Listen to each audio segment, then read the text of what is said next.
rolling.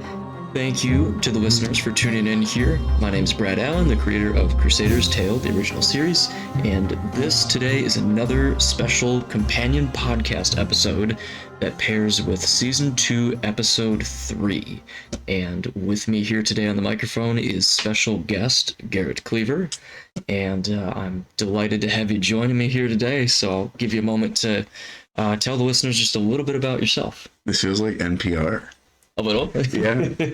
I mean, I've listened to how many millions of podcasts, and I don't think I've ever, done one. We could maybe have this be like an ASMR episode. Be like, welcome to the show.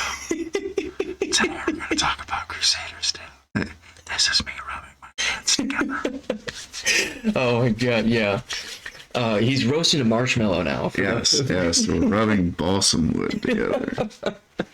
Wait till we get the bubble wrap out. It'll get crazy in here. And once we get the cat walking around meowing, it's gonna get even crazier because he's looking for his third breakfast. You heard me. The ambiance. Yeah. I'm excited to have you here, man. I guess how would you describe yourself to the viewer or the listener, I should say? How would I describe myself? Yeah. What's your background? Everyman. Man. Yeah. No. Well, God, I mean, we met in college, so your typical average 26 Wisconsinite who moonlights as a king for a YouTube series. I don't know. So I guess I will introduce myself formally. My name is Garrett Kluever. I play Henry from Crusader's Tale. Yeah. I'm just your average guy. For work, I work for the state of Wisconsin, so government work goes hand in hand with my role, I guess. You could say that, yeah. How I know Brad and I met in college working for a newspaper. So I've always we've been friends, and he tapped me to see hey, do you want to do this role? And I'd never quite done theater before. I'd been around it, but it was fun. And now we're doing a review thing of it. I mean, I'm glad you had fun. Mm-hmm. I mean, of course, it's always been super, super fun, just hanging out, of course. Right. I mean, we've done all kinds of fun stuff. I mean, naturally being in college, there's plenty of outings at the bars that have happened. Yeah. The newspaper times were fun because just a surprising amount of mischief that happens in a newspaper office. Oh my gosh. It's an insane amount. Yeah. Remember the couch? Yeah. Yeah. We'll leave it at that. Yeah. The former colleagues we have will know the story behind that. I had nothing to do with it, but I know who did. Yeah, I mean, friends' weddings we've gone to, and just a lot of fun stuff with the friends, and honestly, filming felt no different. Of course, we're trying to get a project done. We're trying to make something that, we're taking seriously, but it's still fun, and there's still laughs, and there wasn't really a moment where it didn't actually feel like just being around friends. It was the best of both, so that was really, really cool. Mm-hmm. And I appreciate that. That was I mean, it was a good time. So this is what do they just review? Did they review episode, was it 3? So it's a companion episode. So basically, we're obviously talking about episode 3 as we go right now, but it's that's something that I've been enjoying a lot too. Is just we're really sharing with the listener about kind of who we are, which I enjoy. It's been fun. I mean, I know they've enjoyed it too in the first season. That was there was some good feedback on it, which was cool. So this is the episode, God, viewer, shows you how much I know. I'm like, what are we talking about? What are we doing? To be fair, it's been 3 months since we filmed, and it has also been an insane time with work. So it's all good. Oh, yeah. So this was the episode, tower scene, right? The tower. Was the church in this one, or is that the next one? Well, the church is technically episode 4. Okay. But we can talk about it. Oh, okay. I don't know if we spoil or not, but non-spoilery chapter, like what it was like filming. Oh, got it. In Okay. The church Gotcha. Because I don't want to tell them what happens, because obviously we want to be surprised, but something crazy happens. Oh my gosh, yeah, it's crazy. There's a grape involved. There's food. Watch for the grape.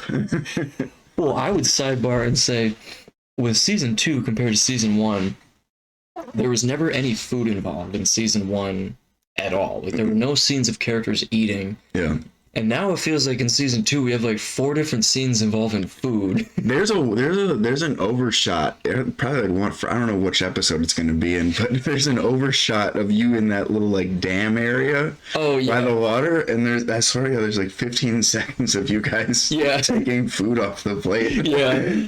So that's episode 1, which they've already seen. Mm-hmm. Yeah, it's what we call is the meal scene where like William and Fadi and Dazar, some of these big characters from season 1, they're sharing a meal, and it's like meant to show coexistence of different religions, Judaism, Christianity, and Islam, in the way of these 3 characters who represent that. And they're sharing this meal, which is obviously they're friends, they're buddies, everything's good.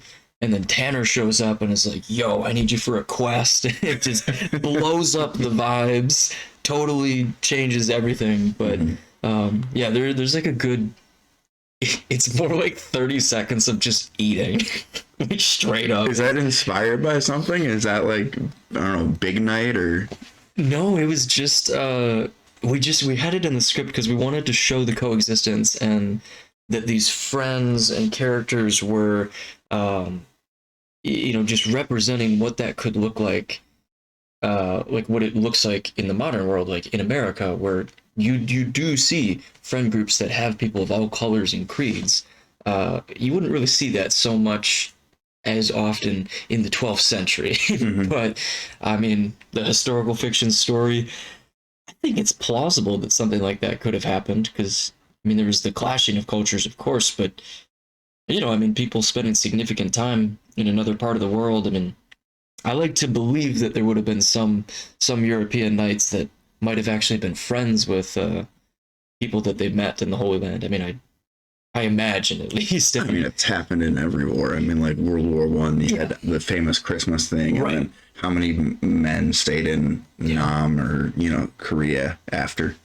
But I mean, how many American soldiers married Vietnamese women, and then now there's whole families that are and now 50 years later we have passport bros. I mean, that is a whole thing. Like, that is, oh my gosh, that is a whole. It's like, I got it from my grandfather. Oh my God, right. It's like, I swear I'm not horny. Right, like, oh my God, like, I mean, there's like those whole like memes, or I don't even want to call it a movement, but it's certainly interesting. Yeah, I mean, there's so many chatter rooms about that. Like, it's just, oh my gosh. We'll avoid that's a different podcast. Right. It's a bit of a can of worms here. I mean, whoever finds love in any part of the world, amazing. It happens in all ways. Yeah, for sure. But yes, episode 3 in the tower. There's a lot to say about that, and honestly, it was like really, really fun filming it. It was also miserable because it was hot. It was hot. Yeah. So tell me about, what was it like filming in the tower, walking up the steps in that 90-degree heat, in that thick robe? Just tell me about it. I mean, in retrospect, it was so. The thing about that tower scene is that it was hot. It was a bright day, no cloud in the sky, and it was 90. I don't think it was necessarily even humid either. But like the problem is, it's like I did not bring enough water from the get-go. So so that was the issue. And then because we're in this tower, it's kind of like an oven, right? Because you're encased. Yes. It's so it sucks. And people might not realize that tower is only, I don't know, 4 sets of stairs, maybe 5. It was small. So we're constantly going back down the stairs to reshoot because it has to seem like we're climbing it, right? Yes. So it's up and down, up and down, up and down, slowly making our way up this tower. And it took about maybe like an hour to get to the top. But it was like an hour and a half. Yeah. I mean, it looks great, but you can, if you eagle-eyed viewers can progressively see my face getting redder. Yeah. And that crown keeping my head like heaving.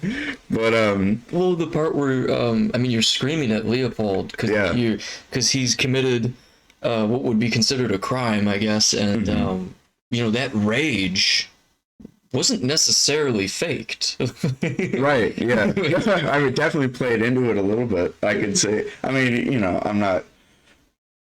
I am not by any means a actor. I do not I'm not like, oh, these conditions do not meet my standard. But it's like when you're hot, when you're damn near like hot, and you're like, oh my god, we just get through with this. But it was a good time. I'm glad. But we look back on retrospect, it's like, that's funny because how much for that one scene. Oh yeah. Is like, and Zach loves Zach to death. He's like, can we get this angle? Can we get this angle? Yeah. Our director. Yeah. I was like, yes. Because it's Zach asking, the answer's yes. Yeah. Because we love him. Yeah, he knows what looks good. Yeah, I mean, he's so talented, like with the editing and, you know, just all the mixing of the sound effects and the angles. Like, he knows his stuff. Mm. So to his credit, absolutely. Yeah.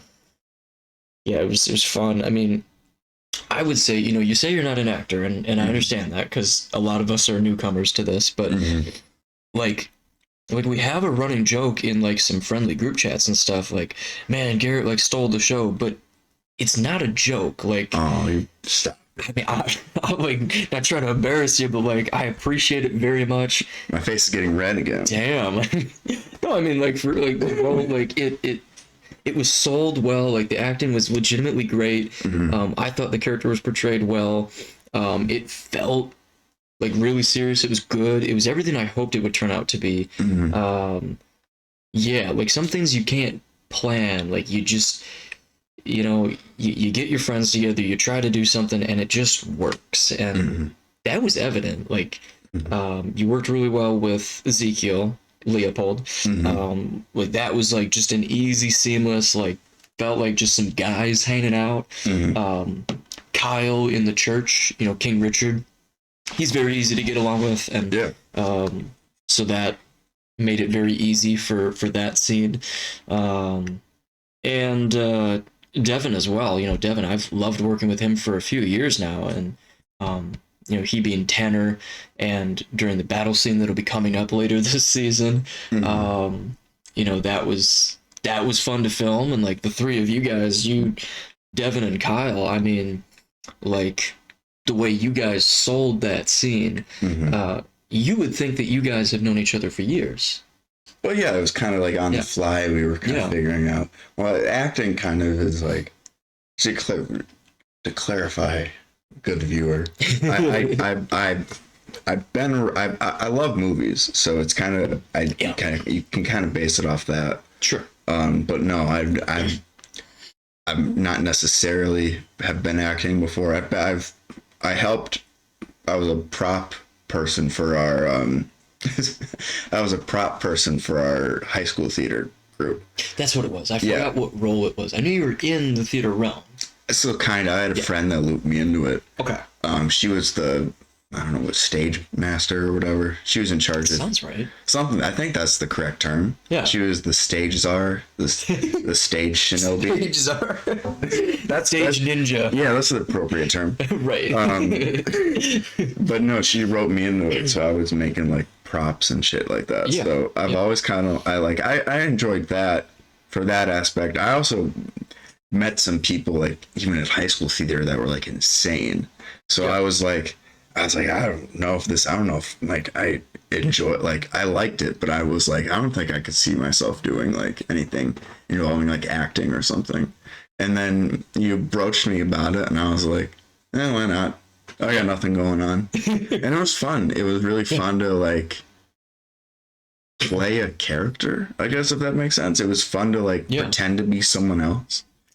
It is. I would certainly speak to that too, because like being William, like taking the lead, that was never actually planned. That was never in the cards when we started doing season 1 even. I was gonna have someone else do it because I figure, I'm not an actor, I'm too shy. And like we were just running into casting issues where we couldn't quite find someone to do it, to commit. And I was like, well, I like the character that we've written. I kind of want to try it, but like, I don't know if I would do a good job. You're telling me Jeremy Allen White wasn't available? He was not. No. We couldn't get Brad Pitt. We couldn't get Tom Cruise. Damn. Unfortunately, their agents said they were busy. Will Ferrell also declined, but What would he have played? William. Will Ferrell would have played William. Totally convincing. Isn't William a young knight? Yeah. Well, technically, William is supposed to be. He's technically like 23 at the time, or maybe not 20, like somewhere like early 20s at the time of season 1. But yeah, so it's like, it was something I fell into because we needed to do it, and we didn't have someone that could help, and I thought it sounded fun and was nervous, and then we filmed season 1 and everything ended up being great. Like, like we all worked well together. We all had a great time. Viewers had great things to say about what they thought about the characters. Like, surprising that I didn't do a terrible job, apparently. Right. I only say that because people have shared positive feedback, but it is fun to play characters. Like, I'm glad you feel that way too. I know how it feels to find yourself falling into it, I guess. Yeah. I dreamed of being an actor when I was 6. Right. Yeah. But I was too shy, so I gave up. And then just tried again when I was 24, I guess. Going on 28 and still doing it. So but it's fun. Yeah, it's fun to like pretend to be someone, and it's fun to like kind of like think of their mindsets and their motivations. And it sounds weird, but it's like, I don't know, I was always a fan of like pro wrestling, which is basically it's like soap opera for men. Well, it is. Yeah. And it's kind of fun to like feel like, this is their motivation, or this is what they're feeling. Or if I was an irrational person, this is what I would say, right? So it's kind of interesting to be like, and then you kind of have to like, it's kind of weird balancing like, this is kind of weird, but if I was this guy, it would make sense. Sure, yeah. So it's kind of fun, like kind of coming to that balance. It is. And honestly, like something I found too is like, there's drama when you're playing a character, and in some ways it's like, there doesn't always feel like there's like a good way for me to release certain energy. Let's say like at the gym is good because you can go lift some weights and like tire yourself out. Like if you've had a rough week or something, either with work or school or whatnot, like you can kind of expend that energy physically. But like mentally, there's not really there's not many places in the world that you can just go let it out and just start like yelling. You know what I mean? So it's like pro wrestling is one spot and then acting is another. So it's like you get to just enjoy the expression of just like letting it off your chest, and then you feel weightless. Oh yeah. Like with the battle scenes, like swinging the sword, yelling, like I feel light after filming a battle scene. Yeah. Yeah. It's good. Yeah, shoot, I've even seen amateur wrestling, like oh god, this is a story. Like amateur wrestling feels like WWE because they do the exact same thing, and There was this one show I went to with my dad and my brother years ago now, like probably almost 5 years ago, I'd say. And it was an amateur wrestling that had Santa versus the Grinch. I love that. Yeah, and we oh my god, we got some pictures of Santa literally pile driving the Grinch and just kicking the, like, oh my god, like, Yeah. it was fun. If you've never had an opportunity, go to what they call them independents. Go to a local, to a local wrestling show. Yep. It's not WWE quality, but it's so fun just to see guys get in there and like arguably mimic their favorite performers. But Yes. it's so I honestly, you know what? One of the best times I ever had a few years ago, I went to a little person wrestling event. It's called micro wrestling. And that honestly, Yeah. that was fun because those guys are way more talented than you would think. And it's just like it was so interesting to see how they move and interact, and it's They're just happy to be there. Yeah. They're just happy to be on stage. Like, I mean, that it is a sidebar, but like that reminds me of the comedian Matt Rife, like the Chad of comedy. There was a skit that he has online, and he's talking about jokes about people in wheelchairs and how at one point he was really nervous because he wondered if it was going to be mean and insensitive. And he had someone who came up to him after a show and was like, "Thanks for including me," because like no comedian ever includes us, and like it's just nice to feel seen. And he was like, "Well, that gave me all the confidence I need to tell these jokes because they actually appreciate it." And I imagine it's like that too with micro wrestling, where they're just happy to be included in some form. Or you get the flip side of that, and you get the Key and Peele burn guy sketch. Oh my god. Dude, that's hilarious. You know, one of my... Me. Yeah. I thought I could take it, but I can't. Oh my god. I saw that for the first time a few months ago. Yeah? One of my buddies that I play video games with online, my buddy Matt out in Philly, he showed it to me. And I can't believe I never saw it, but he's like, "Yo, Brad, like, you gotta see this." And oh my god, it was funny. Do me. It hurts to cry. Oh my god, I'm gonna have to send him this podcast link when it airs, so that I can give Matt a shout out. Like, thanks for. Oh my god, I love I that. can't even imagine being in that scenario. Dude, like, oh my god, like, I worry about that with movies. Like, I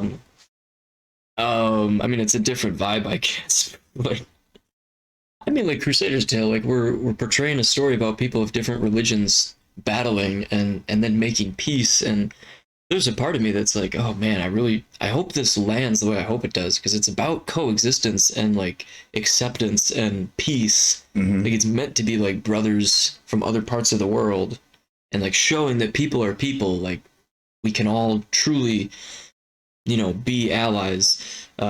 But of course, there are scenes of, William and Fadi, for example. They are kicking the crap out of each other in the very first scene of the whole show. It's like, it's one of those scenes where I'm like, I don't want it to feel like a bad thing. No, I think you did a good job portraying it. Thank you. I mean, like, that's always the hope, right? Like, with like diversity on screen is another thing that really, I really care about. Like I want viewers to be able to see themselves in the characters, and like, we're telling a story that is about world traveling, so obviously you're going to get people from different parts of the world, and it makes sense. And it's exciting because then, like, it's nice that we have characters from East Asia and North Africa and Arabia and Europe and all over. I mean, we're going to bring characters in from Central Asia and I want to say, oh gosh, I don't know if that will happen. I don't think we will get characters from Sub-Saharan Africa necessarily, but maybe we will. We might. I mean, William could go a lot of places, but but it's nice that we have diversity, and I appreciate that with like having the friends on board. Like, it's nice that, I don't know. I guess that's what I'm trying to say is I appreciate that everyone feels included, and and I hope that translates. But Viewer, you'll notice Brad's trying to we're trying to backpedal. Yeah. I mean, not exactly, but it might sound that way. You're fine, dude. Yeah, I know. But it's good. I mean, well, I actually had a good conversation with David about that, who plays Fadi. When we were filming a scene for episode 5, spoiler, it involves a horse. I'll just leave it at that for now, but I had a really good conversation with David at one point over the summer where we were talking about that subject, and he was saying, yeah, I mean, like, for me, I never really cared about that too much, because, like, I could see myself in any character. I didn't have to be the same background as them. Like, I never felt left out if the main character was white, for example. But he was like, I get why people do care about that, but for me, it's like he cares more about the stunts that they perform. Like, he feels more included just as like a stunt man. Yeah. Which, hey man, that's it was just an enriching conversation. I don't know, I love having those different interactions with people, like all the actors and stuff I meet. Like, everybody has their own unique perspective, and I enjoy all of them because there's always something to learn from somebody new. Oh yeah, I mean, it's always good to like see someone's side of something and understand where they're coming from. Yeah, I appreciate that. Hell, that's a whole big piece of the show. No, it really is. I mean, yeah. Where did you? I mean, it's kind of fun meeting everyone's background and stuff. Leopold. I know he does. What's gonna blank on his name? Ezekiel. Ezekiel Drews. Yes, is the actor. Yes, we sorry. Sorry, you're good. You're gonna have to cut that out and be like, I've met these guys twice in 3 months. I think I'd remember their names, but he's a good-spirited guy. He'll get a laugh. He like he does his own independent film stuff, and obviously Zach is like, he does his own. He did if you guys haven't seen it, shout out. He did like a whole Batman thing. He did, yeah. And it's crazy how many talented people are just like scattered in this barren wasteland we call the Midwest. Right. Like seriously talented people, and it's like I mean, I guess you guys come together through like a Facebook group, I think, right? Yeah, I mean, there's like Facebook pages where people can kind of post and then meet other people. There's also just friends of friends. Like, you have a mutual friend who you've worked on a project with, and then they bring another friend to the next one. I mean, it's just this huge network, and yeah, I would argue that, like, obviously everyone talks about moving to LA if they're talking about acting and stuff like that, or if they want to do Broadway and theater, they go to New York. It's like you go to one coast or the other is how people generally talk about it. But I think Chicago gets overlooked by a larger part of the community, like, and even Milwaukee has a really big film program, and like it feels like a barren wasteland, like you said, but like at the same time, there's hidden gems like that are scattered here, and you would never know until you meet them, and it's crazy how this all comes together. Like, and Madison too has a pretty big film community as well. Like, it's even Green Bay, surprisingly, like you'd be surprised. Yeah, there's like a whole community of professional actors that live up that way, and it's insane. Like, wow, you would never know until you meet them. It's so that part's fun. I mean, this is definitely a hard segue. This is like totally shifting the conversation, but one thing I think might be interesting to dive into, I know I mentioned this the other day about like leadership and stuff like that. Season 2 is like we start to explore that with some of the characters. Like, we're looking at William kind of taking on a little bit of a leadership role where he's leading his friends and allies into battle. He goes on this hero's journey. He's called on for a quest to help, and then because they trust him, he kind of takes on this new role of like, okay, I have to like get my friends home safely. And there's other characters too, like Henry has to lead his own kingdom, and Richard is trying to lead his own kingdom in prison. Like he's trying to lead from a cell. All this stuff is going on, and the subject of leadership comes up now in season 2, whereas it hadn't before. So, I'm curious about what your thoughts are, just as a person, about what is good leadership? Like, what does that mean, or what does that look like, I guess? Well, I mean, leadership is it's everything and nothing. I think I've been working for almost a decade now. I've had a job not the same job, but I've had, job 16. Yeah. So, it would be, yeah. Yeah. So, I mean, I've had good bosses and bad bosses. Sure. And when you told me about we're going to do leadership this episode, I kind of reflected on, like, what makes a good, like, what are the bad bosses that I've had? What are some of their traits? The good bosses I've had, what are some of their traits? And now that I've been at my job for a little bit, and, like, I've had opportunities to lead, I've definitely looked into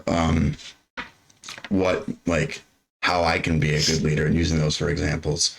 So I don't necessarily say I reflected on bad leadership for Henry, even though technically he's not the decisions he makes in this season aren't the clearest. I mean, obviously he's a biased character. Yeah, I think rock in a hard place. Like, we joked about him being a villain, but he's not really. Like, he's the historical figure, was leading a kingdom, and Richard was his rival. So But I mean, like, leadership. Let's start with bad leadership. You want to start with good or bad leadership first? Let's start with the bad. Bad leadership. Yeah. Bad leadership. Yeah. Right off the bat, you viewer can also take notes at home. What bad bosses you have had. I'm sure these might resonate. Bad leadership. Inconsistency.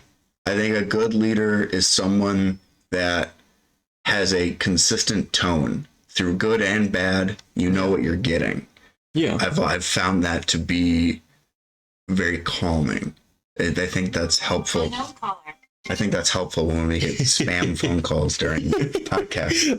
It's all good, I promise. Is it anything important? No, it's a spam phone call. Okay. I made the mistake a few years ago of like you see those spam callers on YouTube where they troll them. I tried doing that without realizing those people use like fake numbers and stuff. It's been a nightmare ever since. Oh my god. Yeah, it was not worth the cheap thrills that I gave myself. You're full of surprises, and I love it. But no, inconsistency. Yeah. Like, one day your boss is so nice and kind, the other day they're freaking out. And I think that just comes down to, like, emotional awareness and availability. Yeah. And knowing, like, I have to be there for these people. Yeah. I think I value that. Another bad trait, I think that being too candid, I think that's bad. Sometimes. Where it's like you tell people, like, I think there's transparency is great, right? But I think there's, like, a level of candidness where it's like, this sucks, this is terrible, this is what's going on, I hate this person. Right. It's like, I don't need to hear that, I just need to know, I need you to tell me what to do. Right. Like, that's bad. So, also, I think just, like, being unclear too. Oh yeah. Horrible. Yeah, because then people don't know what you need. That's my biggest pet peeve. I worked with somebody that they were like, get this done. And they were like, and I was like, how do you want me to do it? Like, there's a million ways to tackle this thing. Oh, yeah. Like, is there a way you want me to do it? And what are the parameters? And they were like, just do it. And I was like, okay, sure. And then you turn into them and you're like, well, this is wrong. This is wrong. Like, my favorite thing in the world is whenever I had a boss. This is an old job, by the way. If anyone's listening from my current job, this is from an old job. Good point. Yeah, but at my new job, one of the first things my boss told me was, like, there's no such thing as bad question. Like, there's no such thing as dumb questions. That's true. Like, you should be allowed to ask questions. It's when you, because that's how you know what you're doing right. Yeah. That's how you know that you're doing a good job. So I think leadership it's such an interesting thing to talk about. You can train it, I guess. I mean, they have management like college courses and stuff. Yes. But I think everyone's also had like a bad middle manager. Yeah. And it's like, straight up. I often wonder if getting into management is like not even based on performance. It's just based on who above you you're like schmoozing. It can be. Yeah. Definitely like big corporate world. Yeah, corporate world for sure. It's like, you know, corporate wigs would probably come after me for saying that. They'd be like, you don't know what you're talking about. Well, I am in the business world, so I think I know a couple things. I think a lot of it's like who you know, not what you know. Yeah. But also, like, obviously some people, even how great they are as performers, don't necessarily make... Have you ever heard of the Peter Principle? I have not, actually. I'm curious. The Peter Principle is where you... it's where you consistently perform and exceed expectations until you meet the one position that is at your threshold and you can't perform above that, and that's the position that you're at for the rest of your work career. I've never heard of that before. Yeah, it's simultaneously it's like it makes sense, but it's also like kind of depressing because it's like, I wonder if that means I won't ever get that promotion. I mean, it's an interesting concept. I mean, the thing is, I feel like people have limiting beliefs that can kind of hold them back. I know I've had that before where I would say, oh, I can't do this. It's just beyond my ability. I mean, but right now I'm actually proving that that's not true. Yeah. Like, I'm doing stats classes and master's level college class, and I'm actually passing. I never thought that was possible. Well, that's the thing. I think people, especially within a job, you have a defined role. Yeah. So you're kind of limited by what you get told to do. But going back to like, it's who you know, not what you know. That's what technically that's kind of what being a king is, because it's entirely family based. True. Yeah, like your son could be the king and he could be a horrible ruler. Sure. But, it opens doors. Because it's your son, that's why he gets to be king. So I think that's kind of a thing that maybe isn't touched. I mean, it is talked about, right? But like, rulers can be good and bad based on who they are, and they're not necessarily like chosen either. They're just kind of given it. Yeah. So I think that's what makes it. That can be prone to bad leadership. Let's put it that way. Well, and especially in medieval society, when you had sons of kings who became kings themselves, a lot of times there was like trying to measure up to the father's glory or trying to outshine, which could be good or bad, because sometimes they would try so hard to make themselves unique that they would do insane things like start a war with a neighboring state just to conquer it for the glory alone, not even out of defense or, you know, some form of crime that had to be righted or something. Like sometimes they would literally just take it over just to make a name for themselves. And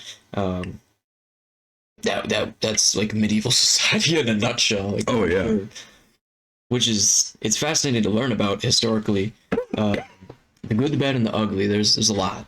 And Henry, I think, I tried to play him rationally, but like also like emotionally vulnerable. I don't know if that makes sense, but like, you did that well. Prone to outbursts, basically. Because I figured it was like an imperfect ruler, right? I was gifted this position.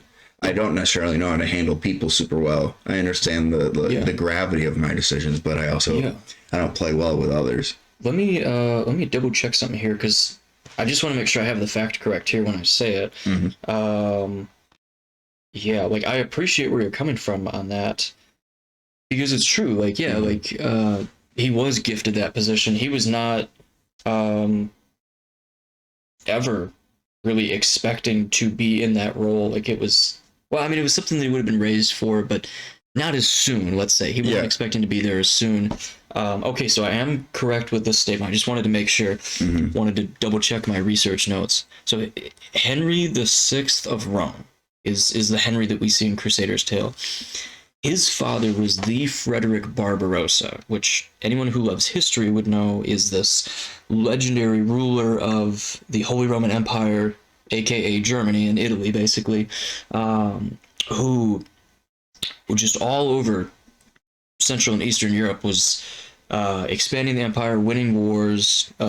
He led a portion of the Crusades, was just very involved, right? And he ended up dying while on crusade, in a very weird incident of basically drowning / getting sick. Like, he didn't die in battle. And so then his son Henry, who was primed to rule but was not ready to rule, he was not mature enough, became this younger king and thrust into this role, and just like he was known as Henry the Cruel. Really? That was his moniker, because he just had all these rivalries with other lords and kings, like King Richard the Lionheart. Despised King Richard, partly because some of his subordinates, like Leopold of Austria, didn't like Richard, so he just kind of sort of went along with it. Some of it is territorial disputes, like over Sicily. The Henry wanted that to be part of the HRE again, not England. And stuff like that, and interfamily marital disputes and stuff over who had wed who and who stole whose potential suitor. The Habsburg situation. Exactly, like dumb stuff like that. Like, I have a side note. I think I was terrified when you pitched me it originally, and I was like, how close is this to the Habsburgs? Because everyone knows, like, that's the very infamous, like, inbred royalty of the past. And I actually looked up and I was like, am I playing an inbred, and how does that play into my role? But I don't think I don't think it had a relation. Henry the Sixth was not part of that whole shebang, let's say, but no, I mean, it's like, like he was definitely in this role that he was not ready for. And it's like historians might have different opinions, but the whole debacle with King Richard the Lionheart, like having his subordinate go take him prisoner and then holding him captive in Germany for years and holding trials and stuff, which King Richard was so popular and just well liked and well regarded, and tall, handsome, all this stuff is how he's written about. And Henry became so frustrated because his prisoner was behaving more like a king than he was. And like even the German nobles liked Richard better. And in like the season 2 where Henry's losing his mind because he's like these trials, like this is it's in the dialogue, it's built in, where he's griping about how everything's just going to crap, the whole plan, like he's sort of pinning the blame back on Leopold, like this is your doing, like you did this, like I mean, kinda, but that's what's exciting, is like it is a perfect example, as you said, of like inconsistency in leadership and just unclear instructions and generally being poor tempered. Oh yeah, like no, so it fits. Fucking terrible leader. What makes a good leader? What makes Richard Lionheart a good leader? Well, here's what I would say makes a good leader. Richard, I think, exemplifies this the way that historians often talk about him, because he would lead his armies into battle. He was a little arrogant and a little bit of a troll, where he, like, in season 2, where he's like trolling Henry. He's making fun of Henry at every turn that he can get. That, based on research that I've done, that seems relatively true, where Richard was kind of this very seriously confident, like there's a famous quote where he literally is recorded in history saying, "I am born of a rank which recognizes no superior but God," and that is actually in the dialogue in episode 4 coming up. But his whole view of himself is, I'm basically a god, you know. But good leadership, I think, involves setting an example. And that's always something that I've held true to, is that if you're going to ask someone to do something, you have to be willing to do it yourself. Yep.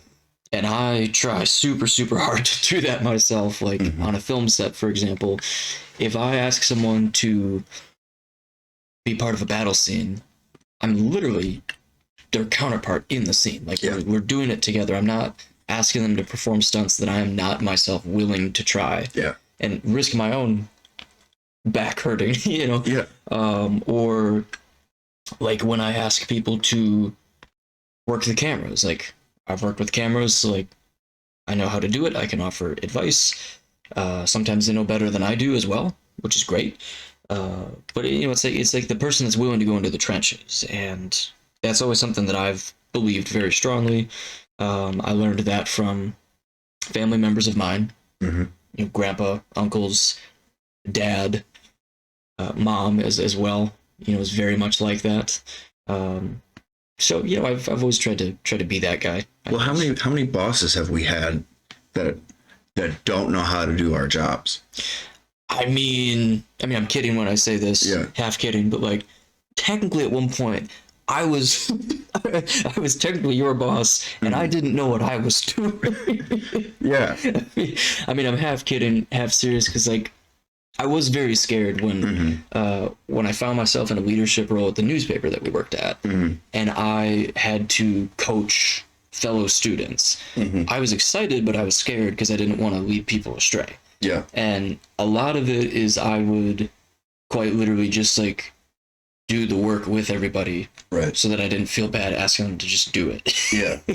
Well, I mean, like we've all had bosses before that, like, and again, at my previous employment, right? who like I was the bad boss. Yeah. No, not you. I'm kidding. It's somewhere in between college and now, in that gray little void of my life. Sure. Where it's like, ambiguous. Yeah. Where like you're doing a job and it's like, you know that your boss has no clue how to do what you're doing.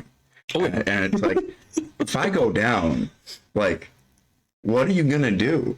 And I would say even beyond that point, it was like they don't have a willingness to learn what you're doing. And I know as like an employee, if you know your boss doesn't know how to do what you do, how can they?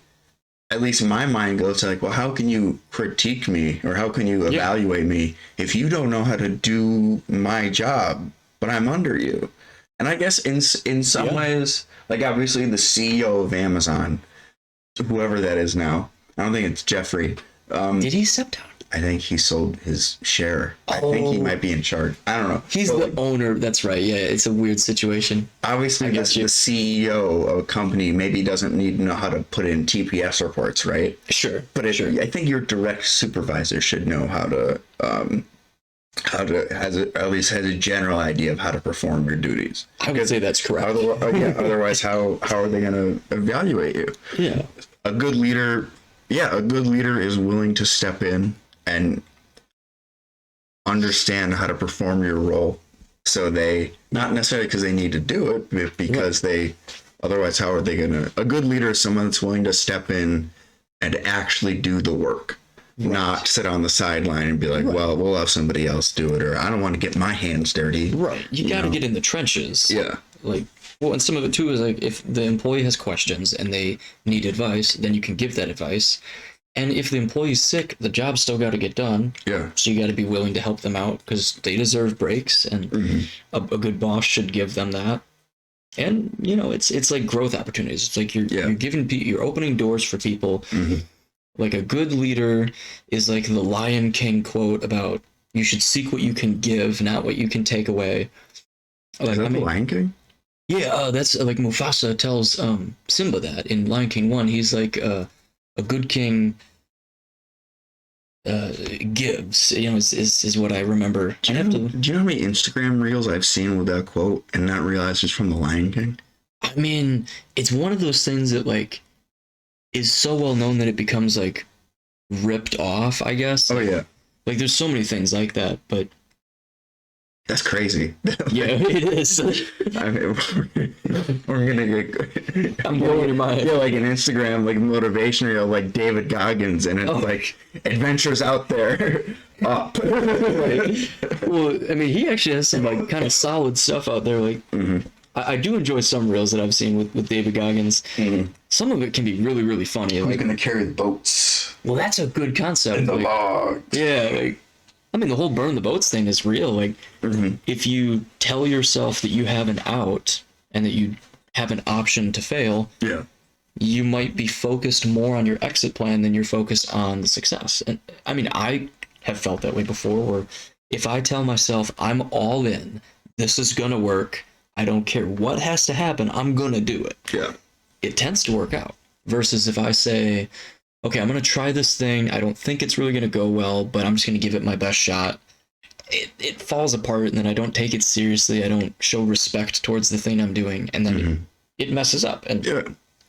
you know, I mean, yeah. So that's my thought on it, I guess. No, I mean, and a good leader is like, is someone that is can motivate you, and not out of fear and not out of reprimand, I would agree. Yeah. but is just someone that it's kind of difficult. It's how to motivate people, and it's like, well, it's your job. You should be doing it regardless.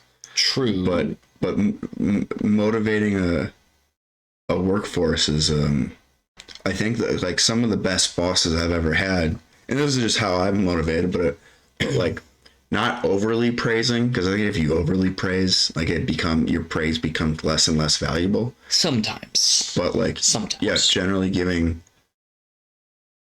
If I did a good job, tell me I did a good job. Yeah. And if I did a bad job, tell me and ask me how I can improve it. Yeah. Focus on the positive. Right. Yeah. I think that's a good leader in that way. I had a boss tell me once, he was like, I'm a big fan of letting people fix their own mistakes. And I was like, I like that. Yeah. Because it's like, it's taking accountability. Yeah. And it's putting the power back on the worker. Like, hey, you got yourself into this. I'll help you. Sure. But it's like, it's your, I want you to figure out how to do it correctly. So like, I want you to figure out how to remedy this but coming to me for input too, obviously. Of course. I mean, and there's wisdom in that too, because nothing feels worse than if you are at a job and let's use a simple example. Like, you're working at a restaurant, you mess up the pizza, you put the wrong topping on it, and then the customer wants a refund. Like nothing is worse than being at a job and the boss saying, "Oh my God, you did it all wrong. Just let me handle it. You're terrible." Oh yeah, and then that's the worst. Yeah, because then you feel like you can't do anything right, and then the next time you do the thing, you're afraid of that happening again. Versus, like you said, if you put the power back on the worker and they fix it themselves, their confidence is going to be like tenfold. Yeah. So, the other thing I would say too, I'm kind of thinking, and like I think bravery and like being able to be brave in the face of fear, it might seem really silly that that's like an everyday requirement of a leader, but it actually is. Like, it's not just in a military sense with danger or like a policeman sense, but like any undertaking that you try to go for, whether it's getting a group of people to make a film or getting a bunch of people to open a business and run said business, or keep a state job functioning and helping people in need, like what you do. I mean, those all require bravery, because you have to go to work and do your best and believe that you can make a difference. And it's like you have to be able to have the stomach to feel the motivation. And I think a good leader acknowledges that, and they might even acknowledge that if someone's having a bad day, they can still rise above it. A good leader acknowledges that nothing's black and white. We wade through the gray. But a good leader acknowledges that you face the unknown and you take it as it comes, because you can't fear the unknown. Because it's unknown. You don't know what's gonna happen, and it's gonna happen. Yeah, and it's like, I mean, I've had a great example of, like, we had this thing at our work that, Sure. Due to unfortunate situation, it kind of landed in our laps, and it was like we don't know how to do this, and this our leader that we had came in and was like, well, we're going to develop a plan, we're going to figure it out, we're going to work through it, and it's not going to be perfect, and it's not going to be 100% right away, but we'll figure out. And an excellent communicator. Yeah. And that goes back to, like, consistency, where it's like, if you have a consistent tone, communicating is easier because people know what they're getting from you. Yeah. And if you just, like, even in the face of maybe a mishap or something, just communicating, like, this is what's happening, this is why it's happening, this is why we're resolving it, this is what's going on. True. And it's like, having that calm and brave and confidentness helps so much with that when you're facing the unknown, because in the unknown, if you have consistency in yourself, that is like the foundation of solving something. Yeah. No, that's amazing. Eloquently put. I appreciate that. Thank you. I went to college. I know. No, it was beautiful. I mean, legitimately beautiful. Like, totally serious. It was great. I respect that, man. I mean, it's there's a famous quote about if all about you are losing their heads, but you can keep yours, the world is yours, basically. I might be mixing two quotes, actually. That sounds like a mix, but it's like, you have to be calm so that others around you can feel calm. You have to be the captain of the ship. Even monkey branching off that too, I guess, like, this one I know is accurate to Teddy Roosevelt. He has this poem, "The Man in the Arena." Yes, that's a great poem. Oh, absolutely! Like, you could apply that to leadership or just life in general. Like, it's all about just trying stuff. Like, you don't know how it's going to work out, but I mean, if you're the one that's actually in there throwing punches at the other wrestler, I mean, maybe you'll go pro versus the person on the sidelines who is saying, oh, that kick didn't look right. He very famously got rid of the New York police. Used to be very corrupt. Really? Yes, used to be. That's where it comes from. The New York police system used to be very corrupt. There used to be a lot of mob involvement in the New York police. This is like, he used to be the New York police commissioner in, like, the early. In like the early. Really? Yeah, in the 1900s. Holy cow! No, that was his upbringing. How did I never know that? Yeah, no. Oh my gosh, that's where he started. That's cool. Yeah. But yeah, he famously weeded out, like, the corruptiveness in the system by being, like, the man in the arena, by being like direct and saying, this is what we're doing, this is the problem, this is how we're addressing it. Yeah. And, like, he, like, very famously, like, would, like, do some of it himself.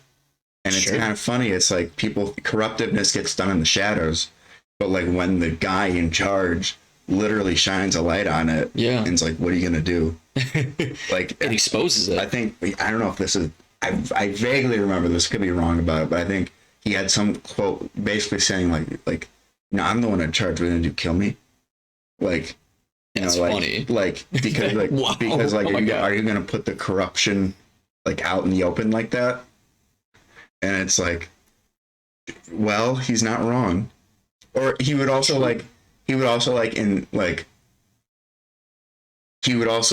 think it would give people, like, I'd have to look into it. It's been a long time. I don't want to put misinformation on the podcast. But no, if people want to look up a good leader and how to handle a really weird and mucky situation, look up Teddy Roosevelt's time as the New York police chief or commissioner. I mean, I'm definitely going to be curious to look that up myself, because that sounds really interesting. I think, like, he's generally regarded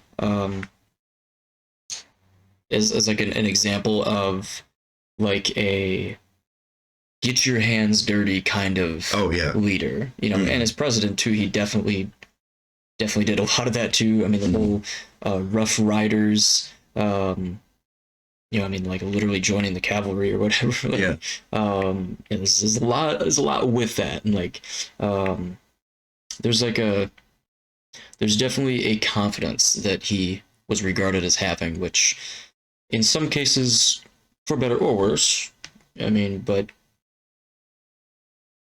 largely for good, I would think. I think. Yeah, I mean, I think there's something to be said about as a leader, if you, not that you're doing the work for people. I think that's when it gets too far. But when when you're willing to step in and get your hands dirty, how much that motivates people to do that. So basically, what the opposite of what Henry did. Right. If you look at Henry, just do the opposite. Pull a Costanza, do the opposite of what he did, and I think you'll do a pretty good job. I would agree. I mean, it was so well portrayed, though. I mean, seriously, like it really ties in well, and I mean, I'm just fascinated that we get to see these different historical characters portrayed in ways that, from the research side, feel very true based on what I can tell, and even just for sheer enjoyment for the viewer, like it's just well done. Like it's just interesting to watch. Like you're doing your own Midwest Game of Thrones. Kind of, yeah. I mean, it kind of is like, like in some ways, like there's battles, there's historical elements, and there's CGI dragons that we can't. I'm kidding. In episode 5. Right? Yeah. Well, there's a whole dragon. We forgot to mention this to you. There's a whole dragon scene, and then we got the ice guy. I've never seen the Night King. The Night King. That's his name. The ice guy. The ice guy. I've never seen. God, I mean, don't get me started because like I was the book over there. What is that? Fire. So it's Fire and Blood is the book. It's the prequel. Well, it's a prequel book that goes into the whole history of House Targaryen, which is the ruling family for most of Westeros's history in the show and stuff like that, or in the history of it, I guess. But there's a show, House of the Dragon, which is my favorite show based on that book, and of course Game of Thrones. It's a spin-off series basically. I love the characters in House of the Dragon, and there's a lot of like leadership examples in there too, actually, since we're on the topic. Like Emperor Henry in Crusader's Tale is a lot like in some ways. Oh gosh, I wouldn't say Joffrey from Game of Thrones, because Joffrey's a little bit more erratic, but he's also not like Tywin Lannister, because he's more calculated and less prone to outbursts. Henry could be like, I have no clue. I know Joffrey. Yeah. I'm very familiar. I think I've seen that. I think I've seen the Red Wedding episode. That might be the only episode I've ever seen. Sure. Of Game of Thrones. Oh, Emperor Henry in Crusader's Tale is basically kind of like the same vibe as like Aegon Targaryen in House of the Dragon in season 2. Someone who never expected to be king finds himself king, makes some questionable decisions that kind of land him into some trouble. That's probably the best non-spoilery way of putting it. So there's that, and then like, I mean, there's so many great characters in the show. Like King Viserys is my favorite. I love that character. He's very much he's kind of a pushover, but he has a big heart. So like there's that part of things which I can appreciate, because that has been something that's been true in my own life for a long period in my life. I would say up until recently, where I've become a bit more tough in some ways, where I don't quite take things sitting down the way I used to, perhaps. But for a long time, it was that way. Would you say that Emperor Henry is like the Gerald Ford of presidents? More of the...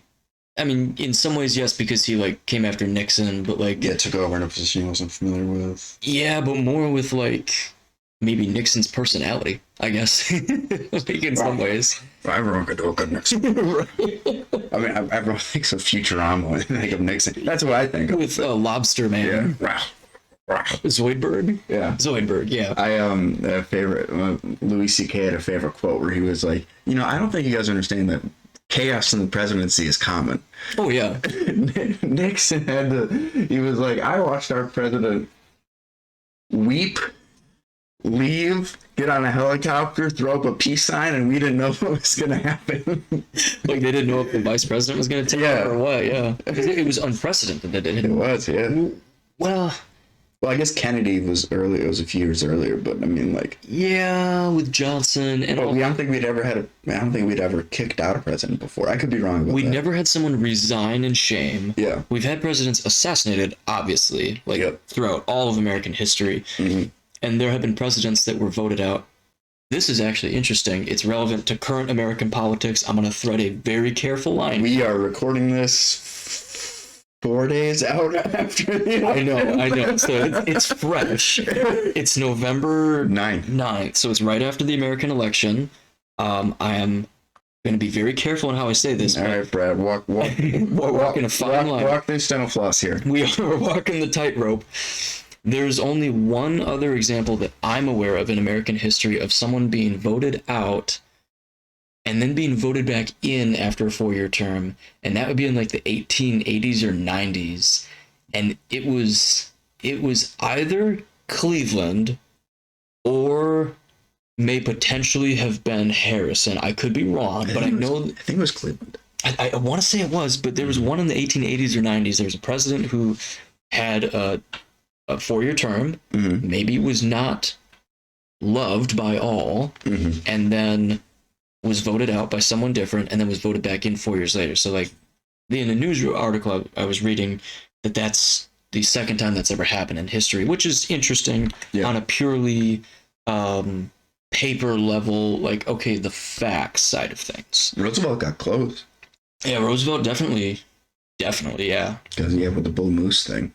Yeah, with TR, yeah. I mean, he and Taft had such a tense friendship. They were like best buds, and yet they hated each other, and then they loved each other, and then they hate. Like, it just. Yeah.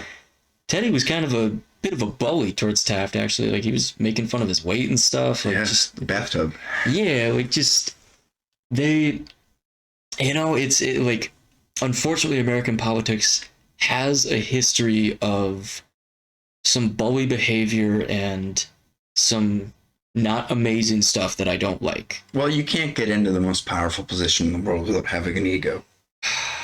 In some cases, that can be true. I mean, I would argue from a leadership, like, idealistically, I don't think that's a desired trait, and I think a leader should work hard to not exacerbate those traits in themselves. Yeah. This is that dental floss here. I mean, because, and I'm okay with disagreeing. I'm okay with disagreeing with people on ways of voting and stuff. But yeah, there's so much to say about it, and it is so fresh. And I think maybe the best last thing to say about that for me is that there are people who have voted every which way who are just absolutely angry, whether their candidate won or lost. And like, I'm seeing people like ending friendships over it. I'm like, holy cow, like this is like kind of spooky. Walk that down for us, Brad. It has been walked. But no, leadership. Everybody get along. Leadership is I mean, when we think about, we're portraying these incredibly, like, in theory, like in history, powerful characters, right? Yeah. And it's even like, I didn't even think about, like, even when I'm playing this guy, that it's like, oh my god, he ruled an entire empire. I can't even imagine how that feels. Have like there's like millions upon millions of people that look up to you. It's like I can't even imagine how that feels. And in medieval society, where the king was not just like a popular figure, they were the authority. Like every single decision had direct impact on the peasantry, because exactly whatever Henry said, his lords would carry out. If he says, levy a tax and bring me this amount of money and bring X soldiers, we're going to the Holy Land, we're going to go kill as many people as we can. That's essentially the Crusades. Right. I mean, for him, it would look neat and pretty because, he'd have an army of 10,000, they would march. Well, the process of getting those soldiers, I mean, how many young boys would be ripped out of their family's farm and sent to war, never to be seen again. I mean, there's real consequences to that, and it's like, yeah, like it's insane to think about. Like in retrospect, yeah, but it was real. I mean, and yeah, I mean, William in the future in season 3, well past season 2 here, but like there will be a plot point where William has to explore leadership even more fully to a point that he never has before in his life, and it's going to get interesting. And a lot of the stuff that we're talking about here is stuff that he will wrestle with, and he'll have to find ways to try to be a good leader. I'm excited to tackle that story. Yeah, I hope the viewer will enjoy it. It'll probably take us a while to make season 3 because season 2 took a while. But so we are in a future episode. Yeah, in a future episode. Yeah. Thank you for coming to the Crusader. Season 2, episode 3 podcast. ASMR.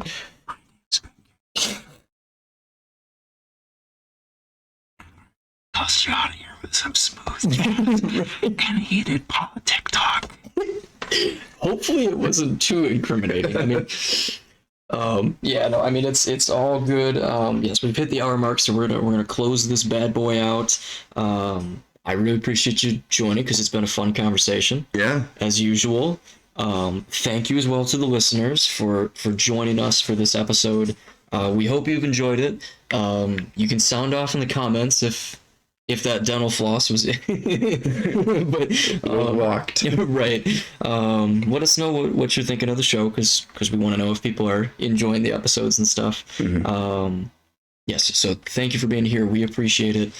Stay tuned because there's a lot more exciting stuff happening this season. Episodes 4 and 5 are going to get crazy, so do watch. And stay tuned for some news about season 3 because there are some big things happening. So and watch for the grape. Right, watch for the grape in episode 4. So thank you. And so we're gonna close this out here. I'm Brad. That's Garrett. And we're gonna leave you with those thoughts. So we're gonna cue that music. See ya. Yep. Thank you very much for listening.